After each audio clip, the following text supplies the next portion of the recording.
There you go. Hi. Perfect. So, Olivia, how are you today? I'm well, thank you. How are you? I'm doing good as well. I mean, what better way to finish an epic evening with an epic guest, right? Yay! Right. That's so exciting. So, welcome to the show. It is so cool and awesome and badass and amazing to have you here. So, before we start, I have to give you a proper epic intro. So, if you have seen some of my episodes before, you know exactly what I'm about to do. If not, that's fine. Let me show you then. So, there you go. Yeah. I mean, It took me a second to realize what I was listening to. I was like, is that rain? And I was like, oh my god, it's a bus. we're just a small operation now. You know how it goes, right? I mean, we're just getting bigger every now and then, but eventually we'll have live audience. Who knows? Amazing. I hope Right? that happens for you.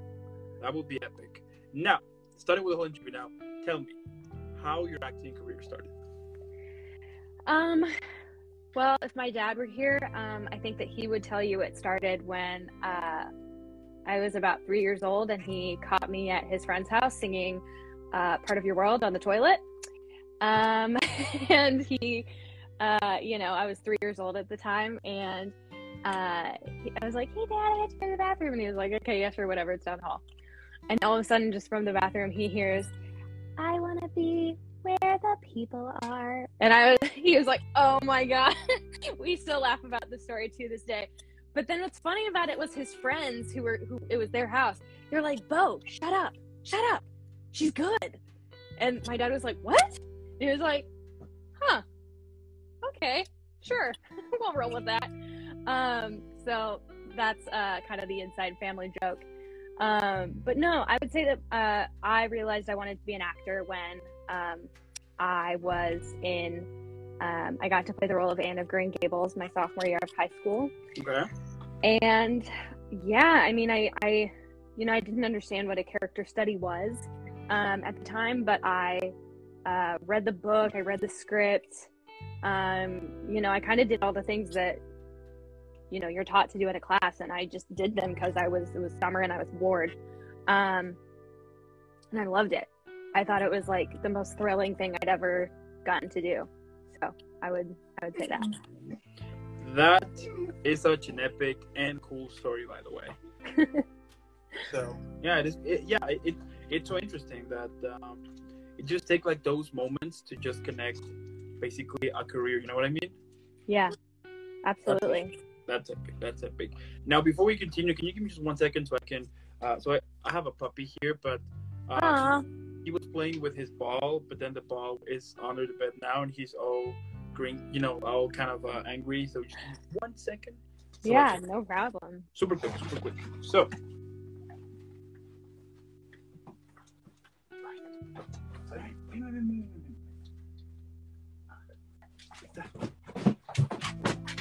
There you go. Thank you. So, no worries. Where was I? Yeah. So it is so cool and it's so interesting that whenever like those type of moments, they would basically are kind of the starting point for a passion for something that maybe for some people would say that because I think when we're little we do like so many fun stuff, but it's so cool that connect into this awesome career that you have. Yeah, well, and I was always like a really energetic child. Like I was kind of one of those kids that like I was never popular, like with the in crowd, I would say. So my parents were just kind of like, here, try dance. Like, there you go. See if this works. And yeah, it just, it was great. I mean, that's where I made my friends, and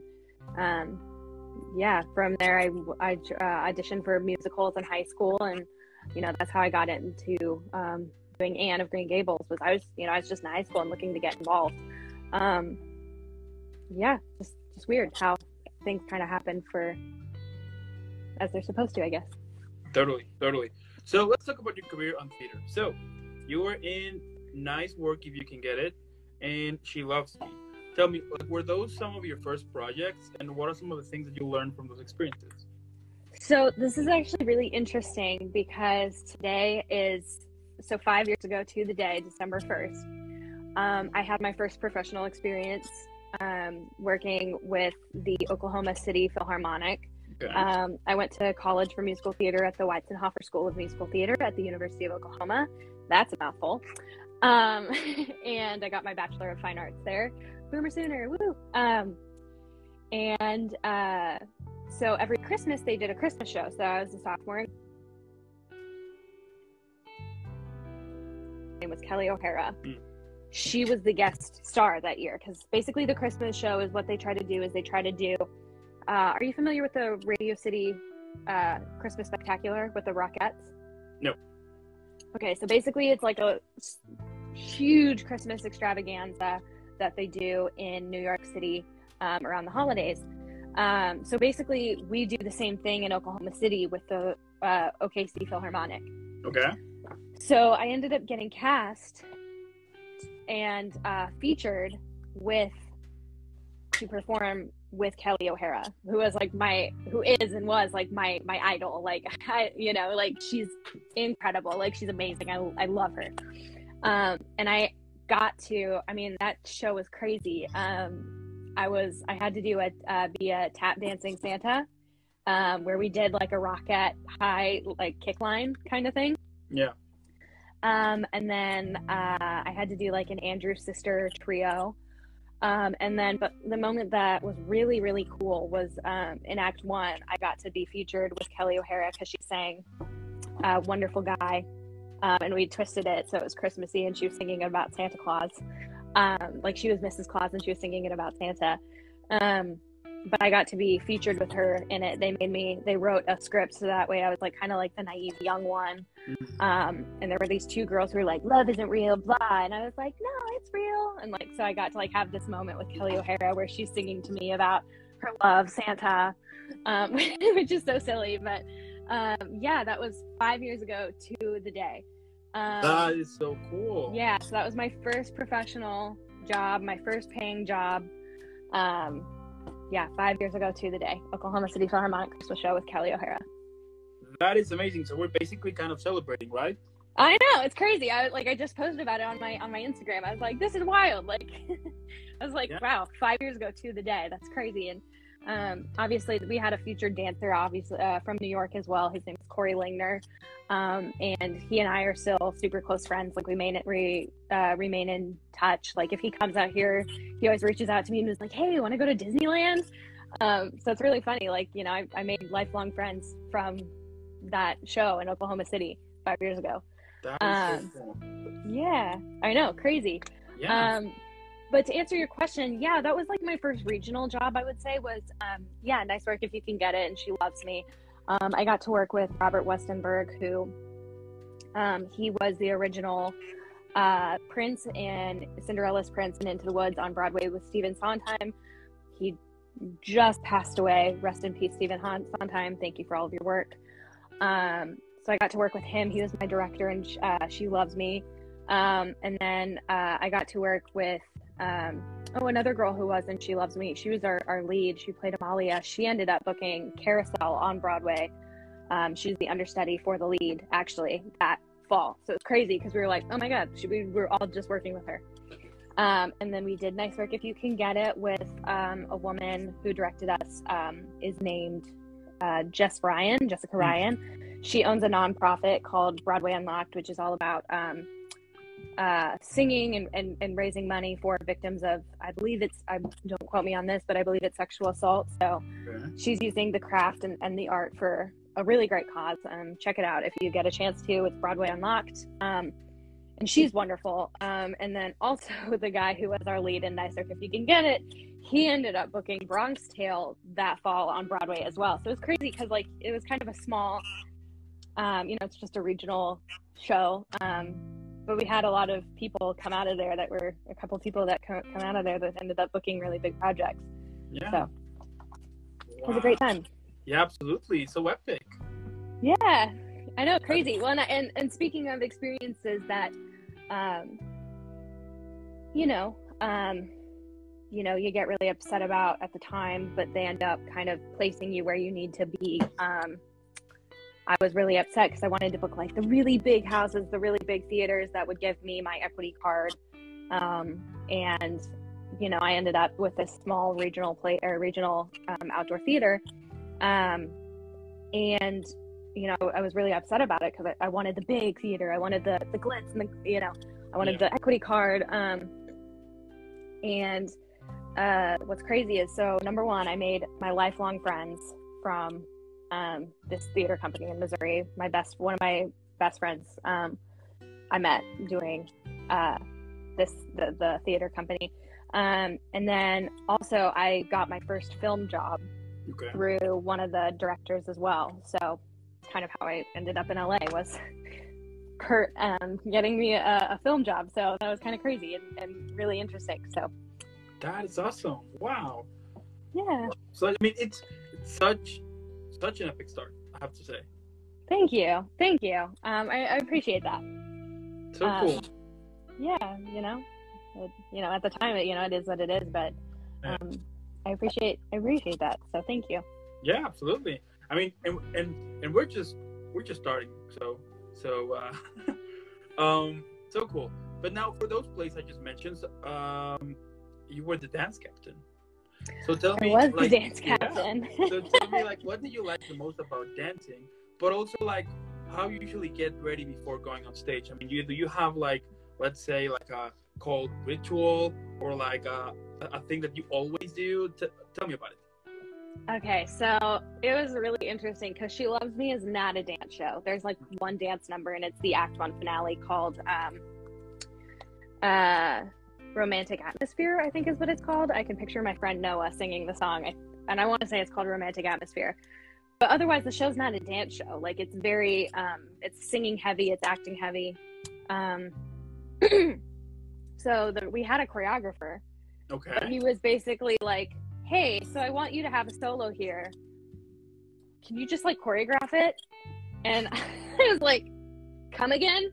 And again, I had just finished my sophomore year in high school. I finished the sophomore training or dance course at my college. And keep in mind, I can move and I can dance, but I am not a choreographer in any way, shape, or form. Yeah. And he was like, yeah, do you want to choreograph a partner number with you and this other guy? I was like, sure. That was it was rough. I was like, oh, let's try this lift and let's do this here and this here. I actually ended up getting, oh my god, if I have friends watching this, they will I don't know if they'll start laughing, but they'll know exactly what I'm talking about. I got dropped on my back in a dress rehearsal because we were trying to do this kind of split drag lift, and the guy didn't grab me the right way, and so he ended up twisting and falling right on my back. Fast forward, finished the run, and then ended up going straight to the emergency room because Robert Westenberg, the director, was like, I need to make sure that you can perform. So please go get checked out because if you have something broken, we need to know. Yeah. So that was, it was rough. But Jessica Ryan, who was our director for Nice Work If You Can Get It, she was the director and the choreographer. She ran a very tight ship.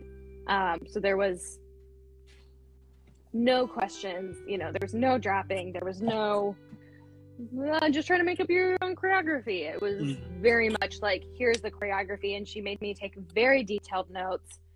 If she was like, hey, is this kick on 5 or is it on 6? Because in dance you go through counts of 8.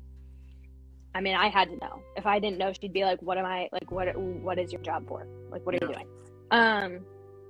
So she ran a very tight ship of you need to know, you need to have notes, you need to know what beats these are on. If I have a question, I need you to answer it right then and there.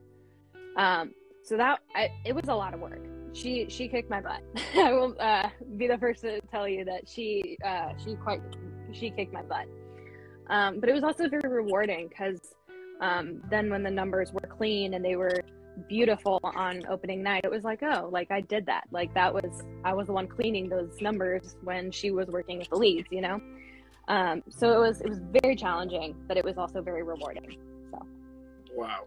And then you were in City of Angels. Tell me about the play, but about your character as well. So that was a complete flip. That was like no dancing at all. And I got put in it's called the Angel City Four. It was a quartet, almost like I'm trying to think of what it's just like really, really tight 4-part harmonies. So he said our music director and the director, quite frankly, he was like, the best musicians, I don't care how good of an actor you are, we are putting the best musicians in this quartet. So for me, it was like, I was, on one hand, I was, kind of bummed that I wasn't considered for, one of the leads, but at the other time, it was a massive compliment that it was like, hey, you're the best female soprano musician in this program, this is your track, you are the soprano in the quartet, and therefore we said that we were going to put the best musicians in this quartet, therefore you are the best musician, singer, best reading music in the program. So that was really cool. Yeah, we had to do vocal boot camp for like a week. So we had a week of vocal boot camp before anybody else in the cast showed up. So we were the opening show in the university theater season, and so before school, everyone is going to show up to start music rehearsals, like as school was starting, like that week that school was supposed to start. We showed up the week before school started, so we were technically rehearsing still on our summer break. So it was a lot. And then we had to, had a in-ear training, which is like, if you go to a concert and they have those like monitors in their ears, they gave us those because they were like, these harmonies are so tight, you have to hear exactly like where you fall within the chord. So I got to learn how to use an earpiece, we called it in-ear. And then, we also had to record all of the songs because some of the songs loop through later, throughout later in the show. So it was very music heavy. It was very different. I've never had music that was that challenging before. Wow. I mean, I'm speechless here. So it was hard. Yeah. I bet. But so cool. And I wonder, like, what are some of the techniques or things that you usually do? I understand, of course, that it depends on the role, but what do you usually do in order to prepare and play a character? Well, so for instance, in the BFA program that I was in, Bachelor of Fine Arts program, we were in an hour-long voice lesson every week. So we were trained to sing very, very well. Okay. And in those voice lessons, the way it kind of breaks down is the first 30 minutes is vocal warm-ups, vocalizing, trying to stretch your range, trying to get, figure out where your sweet spot is. And then the next 30 minutes would be working on repertoire. So that's kind of the gist of how a voice lesson works. So by the time you're on stage or getting ready for a performance, half-hour call, they're like, hey, show starts in a half hour. You as the actor are like, thank you, half hour. You get ready for your performance. Can you hear me? Yeah, I can hear you. Can you hear me? Yeah, it was like a little bit, but we're back now. Great. Sorry. Perfect. So you were saying? So you're kind of, especially in a rigorous 4-year BFA program, you're kind of trained out the butt. Okay. So to put it frankly, so you know what you're doing. You know how to warm up. If there's dance choreography, you know exactly what warm up to do, that you can do your kicks and your turns. It's in a vocal heavy show like City of Angels, you know how to warm up correctly, so you'll be able to hit the notes with no problem. And then my acting coach right now, in LA, she has a very extensive hour minimum warm up that she has people do before class. So you learn the techniques of how to warm up, how to do, how to get settled in your get ready to go. And as my dad would say, do your thing. There you go. I mean, it's so interesting, right? I mean, it's a whole process here of creating a character that for some people some people might think that it's just learning your lines and that's it, you know? Yeah. So here in LA, I study with an acting coach. Her name is Lisa Robertson. I take with Lisa Robertson Studio. Mm-hmm. Shameless plug. And she is, holy crap. She's the best acting coach I've had out here. Oh, hi, Kaylee. This girl that I haven't seen since high school is like, she just joined. Hi. Lisa. Oh, Lisa is from Australia, so she's got this really cool Australian accent. Yeah. And she's like really nice. Oh my God, Maurice! Hi, Maurice. We're just talking about Lisa. Maurice is in my acting class in Lisa Robertson Studio. We were actually scene partners in class. That's so funny. Right as I was talking about Lisa, he showed up.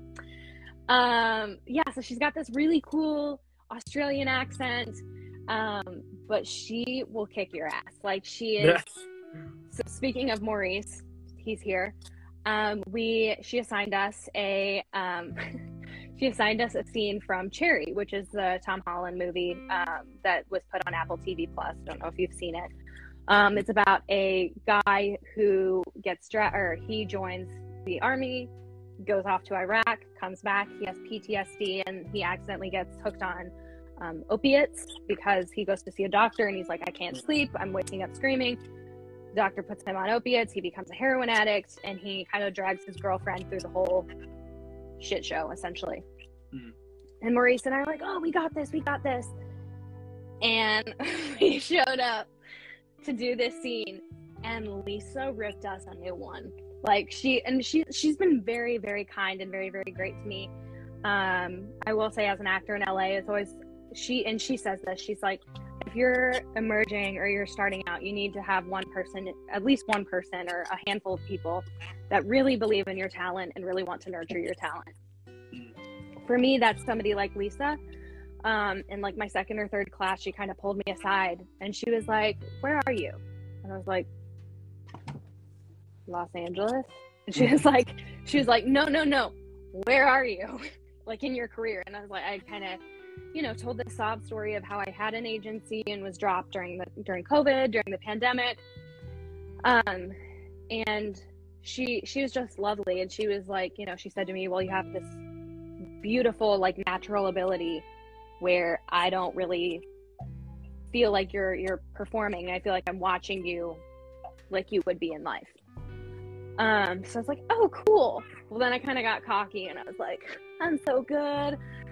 And so Maurice and I show up to do Cherry and she just gets really quiet. And when she gets really quiet, she just kind of sits like this. And I can't do her accent, but she was like, I don't feel like you guys did any prep on that. She's like, I don't have anything to say except you better bring it back and you better do work on it. Because you are both too good to not be doing the work. I'm not letting you get away with this. We're both like, oh shit.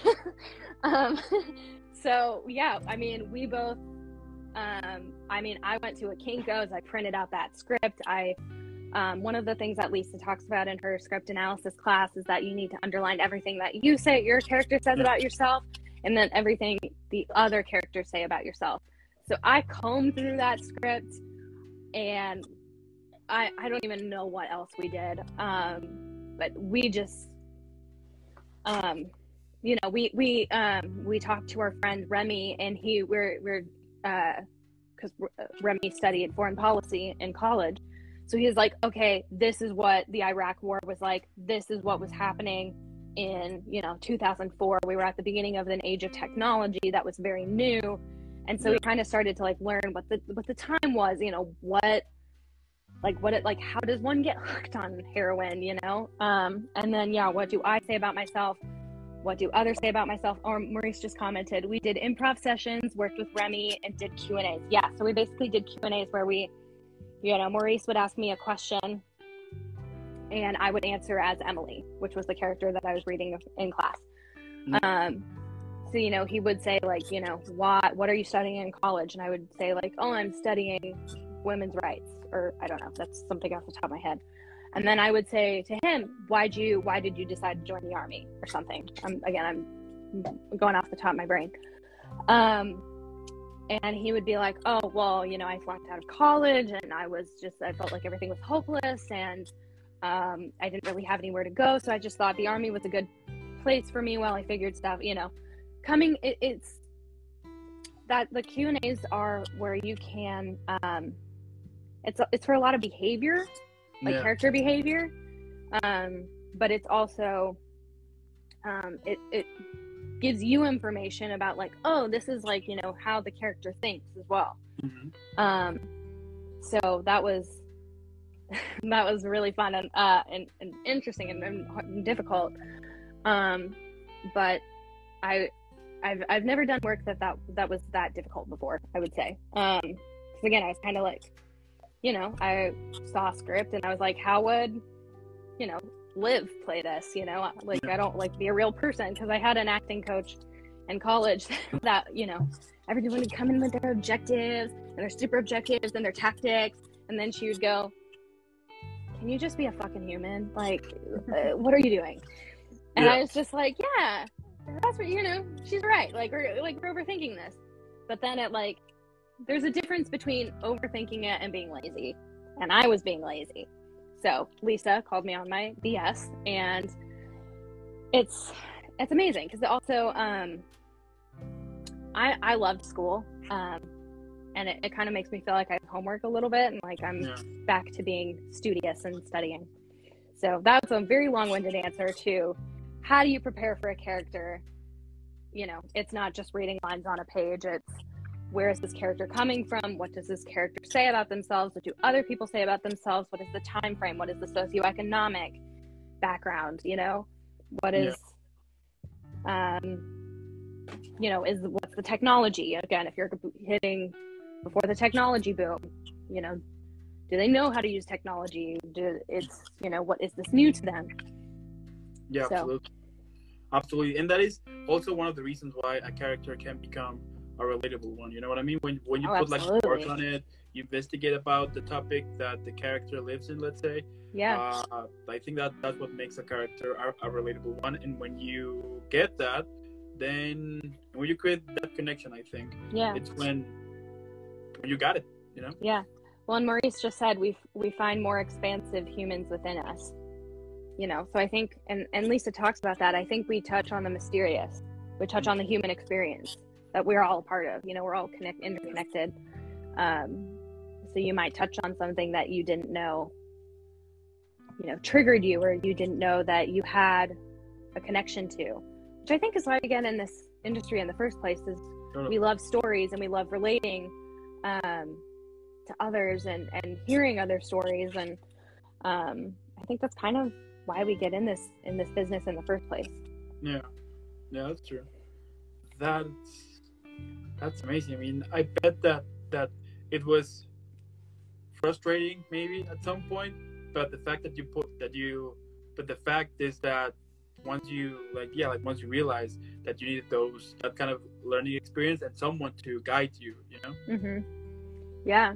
And, you know, I think as actors, we're always learning. I don't think we're ever done growing, which is why I think it is important that you're in an acting class. If you're in musical theater, I think it's important that you're in a voice lesson or a dance class, because I think there's always more to learn and there's always more growing to do. Totally. Wow. And like, what do you think is important for storytelling? Well, I think, and I can't remember who told me this, but I think it's important that you're trained really, really well, so that way you can kind of forget about it, if that makes sense. Like you do the work, so that way you can forget about the work. Like the work is there, you just have to trust it. So, for instance, if I were going to go to, for instance, I'll use, I ended up doing, so I did Nice Work If You Can Get It at that regional theater. And then I did Nice Work If You Can Get It in college, because we ended up doing that show that following year. And I ended up playing one of the leads. I ended up playing Eileen, and she was she's kind of this rich heiress who's supposed to marry the lead who's a playboy, and then the lead guy ends up falling for this bootlegger chick. And my character does not take it well, because she has never been told the word no ever in her life. So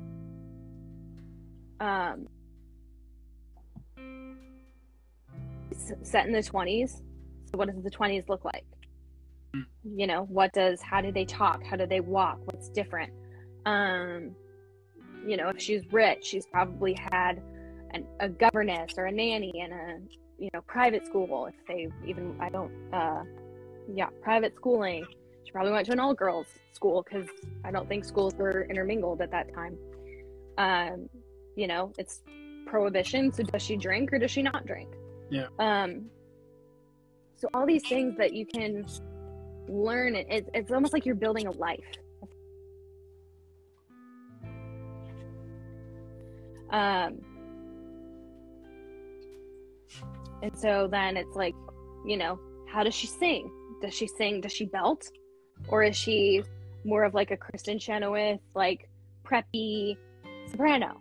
I don't know if that answers your question. Like, does she dance well, or is she like somebody, like, for instance, from examining the script, I know that she says she can dance well, but she cannot dance well.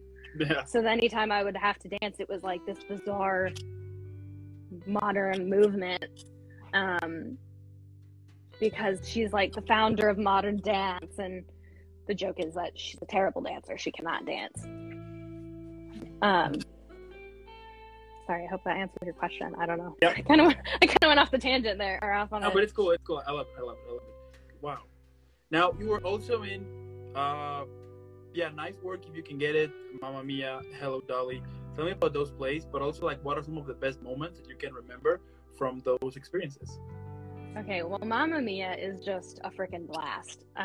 That show is essentially just a 2.5-hour concert, really. Yeah. It's so fun. All the music is ABBA, 70s disco. And it's just, oh my gosh, it's so fun. If I can go back to do a show again, like, I'd love to do Mamma Mia. It's so fun. And that was one of the bigger theaters. So that was the big Civic Center in Oklahoma City. And we had a huge cast, gorgeous costumes. And so it was, kind of what I had done that previous summer, but now it was on steroids because it was huge. And yeah, Mamma Mia was very relaxed. I felt like it was very, I would say 70 or 75% of the cast was OU musical theater students. So we kind of knew everybody. So it was like relaxed, and it was like, oh, okay, hey, I know you. What's up, Caroline? Whoever.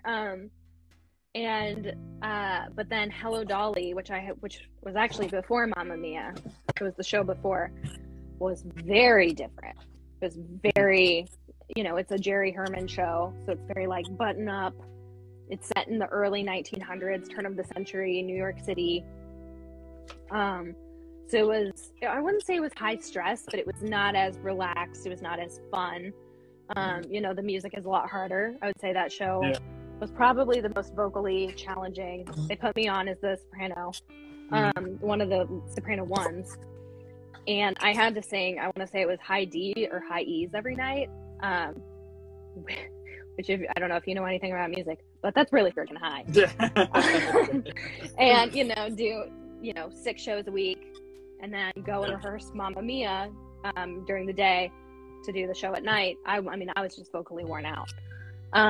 But that being said, our lead, who was Dolly, her name was Dee Hody. She's done numerous Broadway shows. Yeah. She was just lovely. Like, she was amazing. And she was so professional. Talk about somebody who like knew the character. She showed up every day in like a floor length skirt and like a bustle and boots, and like she had down from like how Dolly ate in the cafe to like how Dolly rode in the car. She had everything figured out. She's just brilliant. That's why she's been on Broadway so many times. But yeah, I mean, the score is very challenging. The cast was not as, it was more, I would say, diverse. It was not as much like OU heavy. So it was like, I don't know you, and I don't know you, but I guess we're just gonna like sing and dance together now, and like hope we don't, hope it doesn't like go to shit. So that was, yeah, it was really challenging. I'd say Hello Dolly is probably, that and City of Angels, I would say, are the two most challenging shows I've had to do.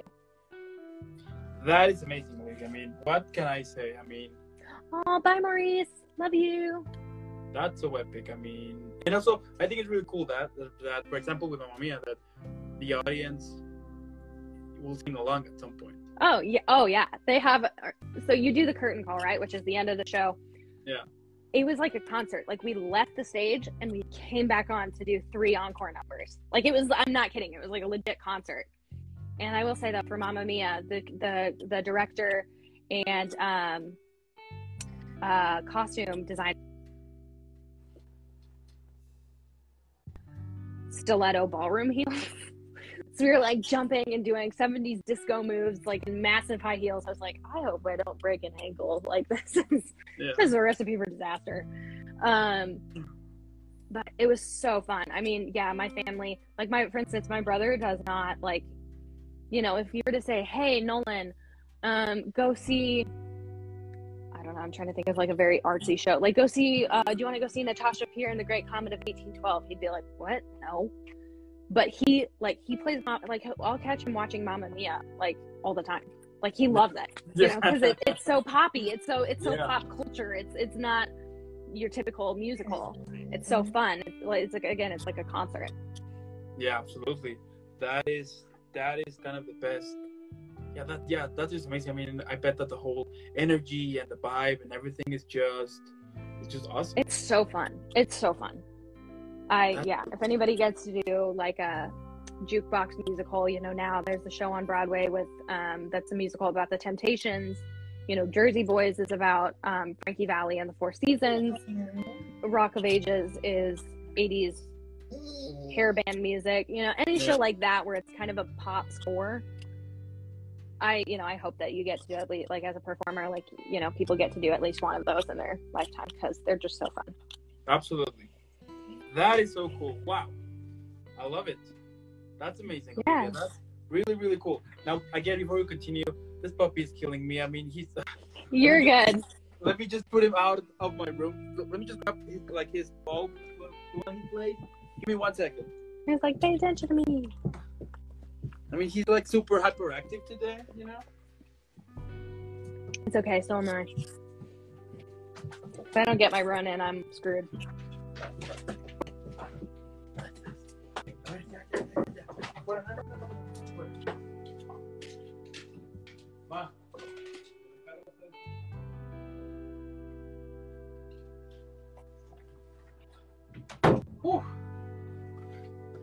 And you know, like, the worst part is that he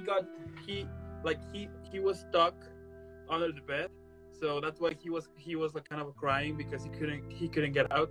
So like, yeah, he's like, hey, I'm down here. Hi. Yeah, he was just like throwing everything that, like, one of my lamps, he almost throws it. I mean, this puppy, he has been like in a couple of episodes, and in one of them he even jumped. Like, I was talking, and then you would see, like, boom! This puppy, like, jumping in. Oh my god! Yeah, he's just a mess. But anyway, now he's out, so everything is fine. So let's continue.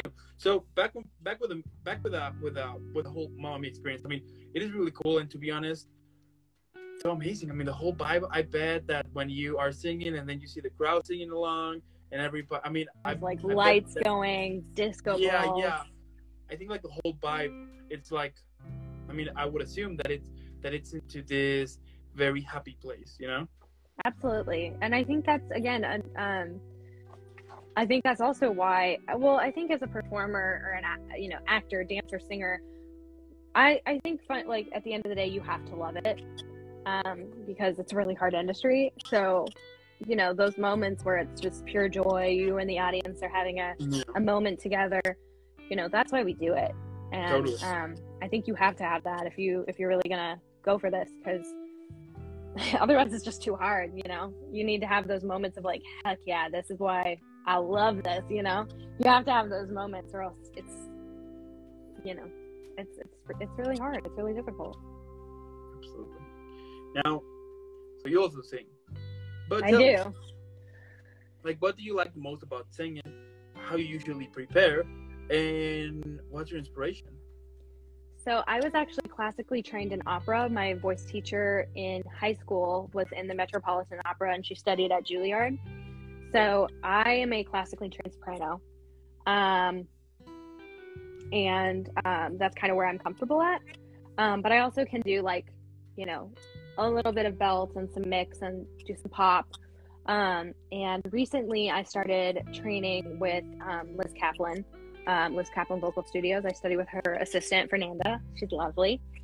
And if you don't know who Liz Kaplan is, she's a wizard. I mean, she's the vocal coach to Ben Platt and Hugh Jackman and Beanie, I think, is her last name Feldstein? I think it's Feldman. But like, name a Broadway star and like she's their vocal coach. Like, she's incredible. So I've been working with her. Actually, we'll see her on Saturday. I'll see Fernanda on Saturday. And for me, because when you're in a BFA program, you're taught a lot of things, and it's kind of like, okay, what are you going to keep and what are you going to give away? Is kind of how I like to think about it. Like, what techniques are going to work for you? Because you have so many professors. We had 3 vocal coaches. We had 2 musical theater performance faculty, 8 acting faculty. So it's like, everyone's kind of giving you their 2 cents. Yeah. And what are you going to hang on to? So for me, the way that I was taught to sing in college, that's, not the classical style. It was more of like a belt. That didn't really work for me. And so what I've loved working with Liz and Fernanda is, they're like, don't quit trying to place things, quit trying to be like, this is my belt and this is my mix and this is my high voice, use your natural voice. Like, just let your voice happen and like accept your voice. And, if it's what they want, then it's what they want. Totally. Which I feel like there's also a metaphor in there somewhere for life. Like, accept yourself, and if people don't like it, but so I should say, I didn't just like meet Liz and Fernanda like on the street. She actually came to OU. Okay. And it was my senior year. She did a residency for about a weekend, and we actually bonded because she's like, oh, follow me on Instagram. And I always follow, students or people that I work with back. So I followed her on Instagram, and I saw that she had a schnauzer on her Instagram. Well, my family has, like, we've only owned schnauzers. Like, I don't know why. We just have. Yeah. And so her last day on campus, I went up to her, and the director of our program is, trying to usher her out to like take her out to dinner or whatever, get her to her plane. And I just like go up to her, and, I can see that he's like, oh God. But I go up to her and I was like, you have a schnauzer. And she like whips around. She's like, what? You have a schnauzer? I was like, yes. And Ashton, the director at the time, is like, Liz, we have to go. And she like stops and she goes, this is important. Us talking about schnauzers is important. And I was like, oh shoot. So we just like, Liz and I kind of became like friends that way, I guess. And then during COVID, I was like, hey, I want to get into voice lessons. Is there, any way that I could start training with you? And she was like, oh my gosh, yeah, meet Fernanda live. And yeah, I do a voice lesson with her about once a month, I'd say, just to keep in touch. I met up with Fernanda, was it a month ago, 2 months ago, maybe, to work on an audition for Hair out here in LA. And then, yeah, I'll see her again on Saturday, for another audition coming up. So, yeah, so I it's kind of been a weird road, from classically trained opera pretty much only to trying to belt and sing like Idina Menzel, which is not healthy. I do not recommend anybody trying to sing like Idina Menzel. The woman got nodes, and if that tells you anything. To then finally kind of like being okay with like where my voice is and working on that from there. There you go. And yeah, I just, I do love to sing, as we said at the beginning. That's kind of how my family was like, oh God, I think she's an artistic kid. Okay. So, singing's always been a big part of who I am and my journey. So yeah, whether it's a pop song or an operetta or an operetta or operatic aria or musical theater song, it feels nice to like kind of be back to not have to force anything and to be able to be like, this is my voice. Totally. And this is how I'm going to use it. Totally. Wow. And like, what is, so what is, do you have like a guilty pleasure on songs that you normally sing? I actually love to sing jazz, weirdly enough. So in high school, my senior year of high school, we did White Christmas. I'm sure you're very familiar with the movie. They took the movie and they made a stage production of it, and that's what we did for a musical. And again, my voice teacher was trained in opera, but then one day, I was like, hey, I'm auditioning for the show, and she's like, oh, I have to teach you how to sing like Judy Garland. And I was like, come again? And she taught me how to sing jazz, how to kind of croon and do that whole thing, and I fell in love with it. Like, I love it. Especially this time of year with like Christmas carols and I love a good torch song, a good jazz ballad. It's kind of like my random thing. I don't know why, but it's all because of that my voice coach in high school was like, oh, I have to teach you how to sing like Judy Garland. Okay. Okay, fair enough. That's so cool. Wow. And I mean, you also have done some commercials, right? Such as Chems 1910 and Cafe Mirror Mirror. But tell me, like, what are some of the things that you enjoy the most about commercials, and how you usually prepare for a role for a project like that? So my first commercial, it was in Oklahoma City, and it was just kind of on a whim. Like, one of my friends was like, hey, I gotta have to do this thing and I can't go. Do you want to go? I was like, yeah, sure, fine. And it was it was for a restaurant in Oklahoma City called Camps 1910 Cafe. And they basically like told a story of a couple that, met at this restaurant, and then they like had a study date at this restaurant, and then like were like a dating couple. And I had never done a commercial before, so I was like, oh, this is acting. Okay. It was very different. And then I had the Mirror Mirror was a PSA for opioid addiction that ran in Chicago and the state of Illinois. I feel like there's I feel like I keep talking about opioid addiction. But yeah, that was more acting, I would say, because it had to be like, it was me starting off, like working at this restaurant, and I was fine, normal, natural makeup, and then it switched, and it had me, they did my makeup so my eyes looked very sunken, and I had to seem like very lethargic and very distracted. And I was like, I don't think they told me that I was gonna be an opioid or like a heroin addict. I think they were just like, hey, like, you're just gonna say like, hey, opioid addiction affects this many Americans. If you or a loved one is struggling, please call blah, blah, blah line, or whatever. And then they're like, hey, so we need to make you look really sick. I was like, why?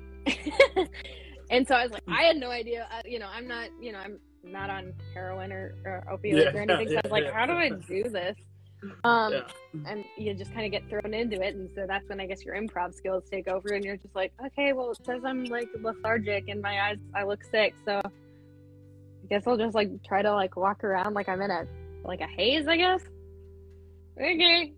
So that was interesting. That put my improv skills to the test for sure.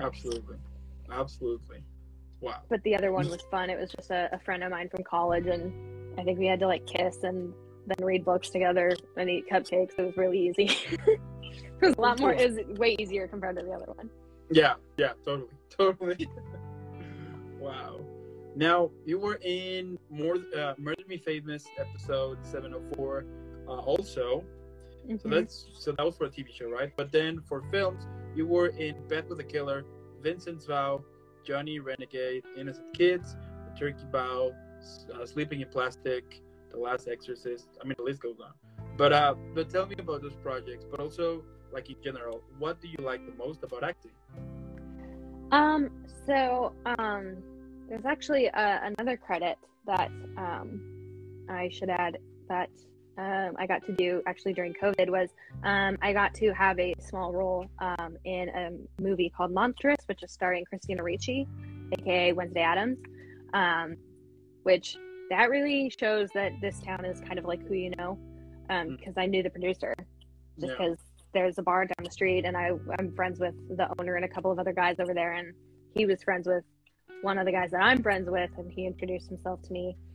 And he just called me one day. He asked my friend for my phone number, and he was like, "Hey, I need an actress. Do you want to do this part? It's a one-day thing." I'm like, "Yeah, sure." So that was really cool. So yeah, keep an eye out for Monstrous in 2022. So that was it was really random. Like I thinking about it, I'm like, how did that even come about? How did that happen? That's really weird. But yeah, just who you know, you never know. It's La La Land, you never know who could be the person who offers you a job or who will cast you in that next thing. But yeah, so I started basically in student films at Oklahoma. Some of them were better than others. And then so some of the friends that I had made oh my gosh, hi Maddie. Maddie went to OU with me. That's crazy. That's so funny. We're just talking about OU. It's so funny. It's like as I'm talking about something, like as I was talking about Lisa Robertson, Maurice came in, and as I'm talking about OU, Maddie came in. I'm like, this is so weird. So some of the friends that I had actually made doing She Loves Me in 10th Theater and Nice Work If You Can Get It at the 10th Theater, which we had talked about, they were all auditioning for this movie, which was Vincent's Vow. And they're like, "Hey, you should audition. It's only 4 hours. Missouri is only like 4 hours from Norman, Oklahoma, which is where I was going to school." So I was like, "Okay, sure." And then I ended up playing the supporting lead of the sister. So I was the sister of the lead. So yeah, I mean, I think I was on set for 2 weekends and had 4 days of shooting out of a week and a half, 2 weeks maybe. So yeah, it was really a lot of night shoots actually. So I was exhausted. And I think there was like a crying scene at one point, and my friend Lindy was in the movie with me, and I was like, after the crying scene, like I went up to her and I was like, "I'm really shaky, and I don't know why. Like I feel fine, but I'm really shaky." And she was like, "Well, Timothy Chalamet has this interesting quote that it's like your mind knows you're acting, but your body doesn't. So your body is probably like, oh my God, I'm crying and I'm so sad,' even though your mind's like, I am not sad at all." Anyway, so yeah, it was like, I think I had to pull like 2 all-nighters for that because I had to drive back to Oklahoma following, because I had class on Monday. So it'd be like a night shoot followed by me driving back to Norman, Oklahoma. So that way I could sleep throughout the day to be in class on Monday. So yeah, there was a lot of night shoots. It was a dramatic movie, indie movie, obviously. So it was a lot of emotional material, and then, as I said, it was a lot of late shooting times. So it was very strenuous, but it was, I had a couple friends on the movie that I had done She Loves Me and Nice Work with. So it was cool. And then, yeah, I did In Bed with a Killer, which was a Lifetime movie that was on a couple years ago, I think. I can't remember if it was 2018 or 2019. Maybe it was 2019. It was a couple years ago. And, yeah, that was actually also kind of an interesting, oh my God, again, OU, wow, Michael Hodges, hi. We're just talking about In Bed with a Killer, Lifetime movies. This is so weird. Right as I keep talking about stuff, people pop up. It's so funny to me. So I had done a masterclass, like a 3-day masterclass with a casting director named Ricky Masler. She was in LA as a casting director for many years, and she was in the process of trying to bring more films to Oklahoma, moving back to Oklahoma because that's where her family is. And so she was doing these, like a couple workshops. Yeah. And I was in her class and loved it. She was really great. And she pulled me aside after class and she's like, hey, are you auditioning for my movies? Because she had, there was the In Bed with a Killer one, and then there was a rom-com one that she was also doing. And I was like, I'm not sure. And she's like, okay, well, you need to be. And, yeah, so she basically got me on an audition, and I think I read for like 4 or 5 parts. Basically any female part, she was like, read for it. I was like, okay. And then, it was actually when I was doing Hello Dolly, I found out that I got a call back. So then I had to have this moment of like, hey, like, I have a call back for a movie. Can I like miss rehearsal? Like, I didn't tell you about it. I didn't know it was going to happen. Luckily, they were very, very understanding. They were like, yeah, like, you know, just get here as soon as you're done. So luckily, I contacted her and the other casting director and was like, hey, like, if it's possible, I need to be the first one to read because I have to get back. I have to get to Oklahoma City for dress rehearsal of Hello Dolly. And, you know, they're like, oh, you're an actor, you know, we get it. So I went in and I did the callback, drove my ass to Oklahoma City as fast as humanly possible. I'm surprised I didn't get a speeding ticket because Oklahoma, at least when I was in Oklahoma, those people were they're very fast to give you a speeding ticket. Yeah. I'm shocked I didn't get one. Because I think I made it to OKC in like record time. Like it usually takes me like 30 minutes. It would take me 30 minutes to get there. I think I got there in like 15. Like cut my drive time in half. And then we were doing Hello Dolly, and we had just wrapped lighting and working on the Act 1 finale, and we were on like a 10-minute break, and I got a call from the casting director. It wasn't Ricky, it was the other one, Chris Freihofer. He's a lovely human. And he was like, hey kid, how's it going? And I was like, hi Chris, what's up? He's like, dude, booked a part. And I was like, what? So then I was like, of course, like freaking out. And the choreographer, his name's Matthew. He's so funny. He like was looking at me like really weird, and he's like, "What's up?" I was like, "I just booked a part in a movie. It's gonna be on Lifetime." He was like, "Mazel tov!" I'll never forget that interaction. It was so funny. He was just like he went from being like, and then Mazel tov. Oh my god, it was so funny.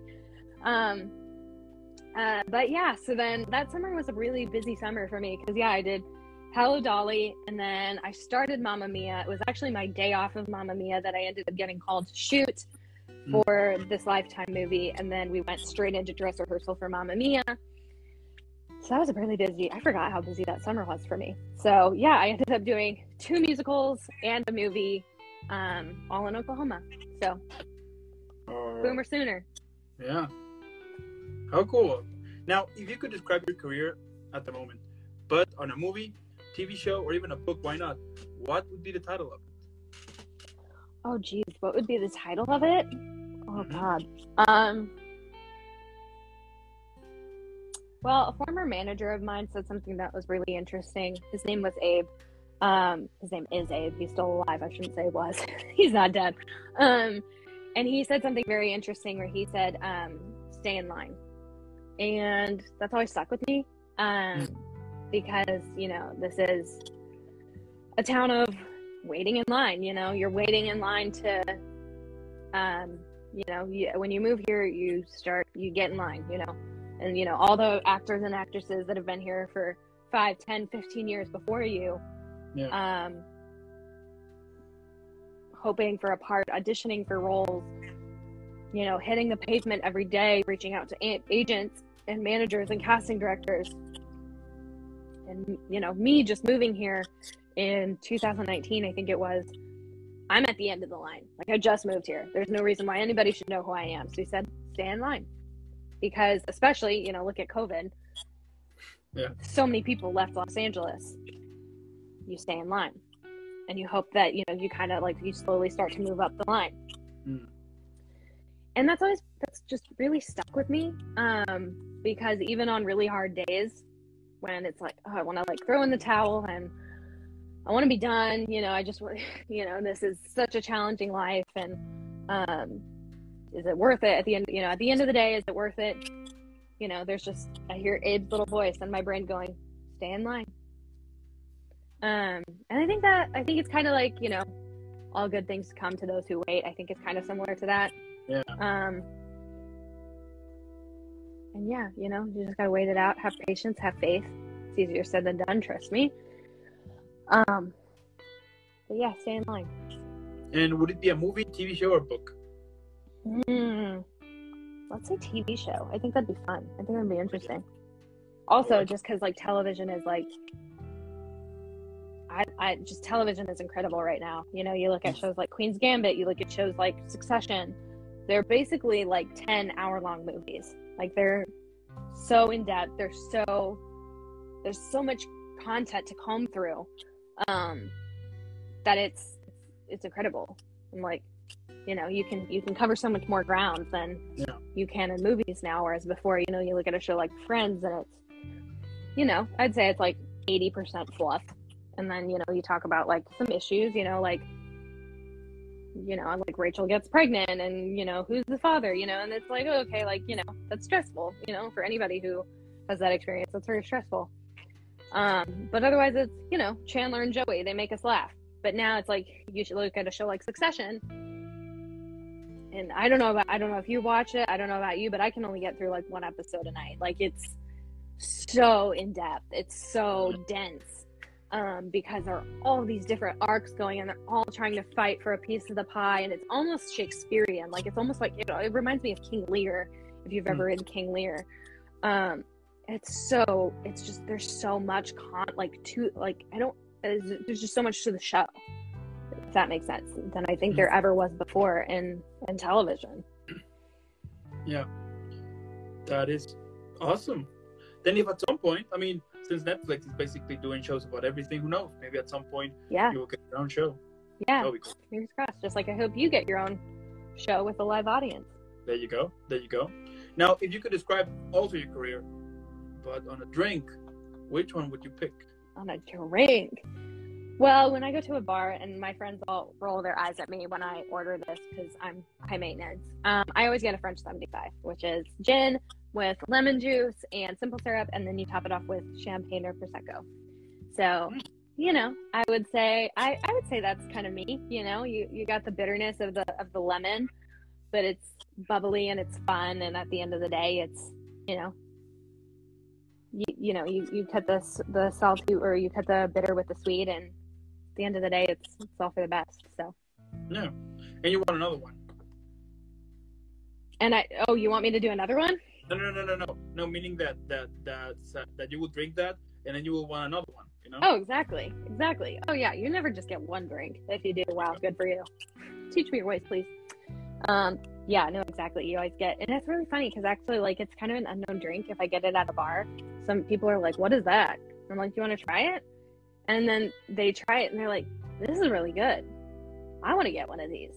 So it's really interesting because when I go to bars, it's kind of like it kind of snowballs. People are like, then go up to the bartender and they're like, "Oh, geez, this, okay, really?" But yeah, you know, it's undiscovered. It's different. But it catches on. It catches on. Yeah, it's basically describing you. Yay! It's me. That's amazing. And like, Olivia, my last question here is, what can we expect from you in the future? From me in the future, geez, you know, if you would have asked me this question like a year and a half ago, I would have been like, I want to be on my own sitcom and be on TV. And through COVID, I really, and just, you know, there's been so much uncertainty in the last 18 months, and I don't think we can really, I don't think we can not acknowledge the vast change that we have all experienced in the last 18, 20 months, going on 2 years.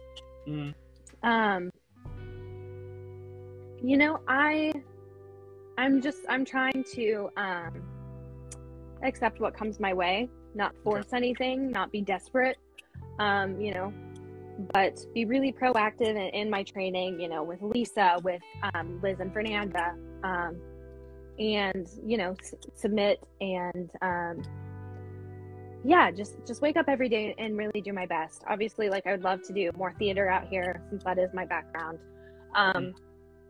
I'd love to do musicals. I'd love to do some more theater. And, you know, I'd love to work in TV and film as well. But yeah, I guess it's up to the universe as to there you go. If that is my path. There you go. I mean, Olivia, what can I say? I mean, your career is awesome. It's amazing.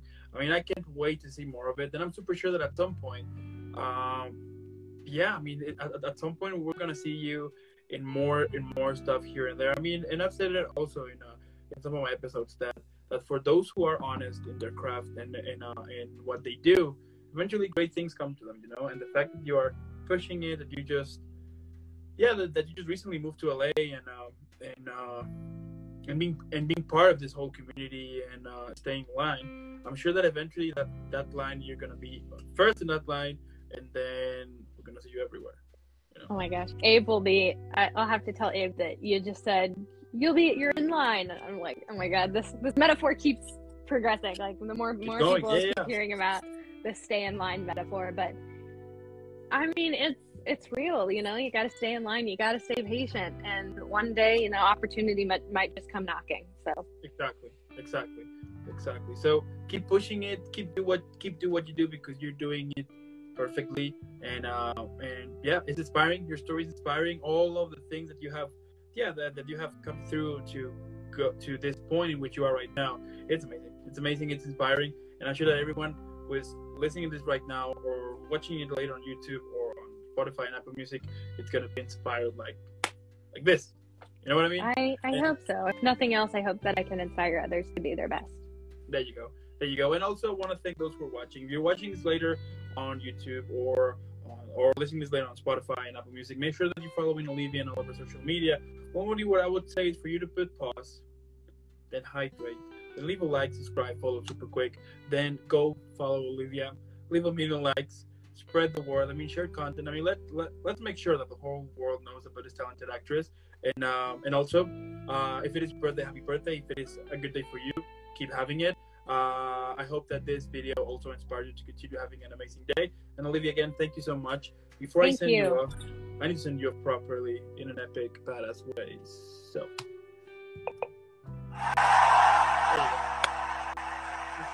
Thank you. Keep rocking, keep being amazing. You as well.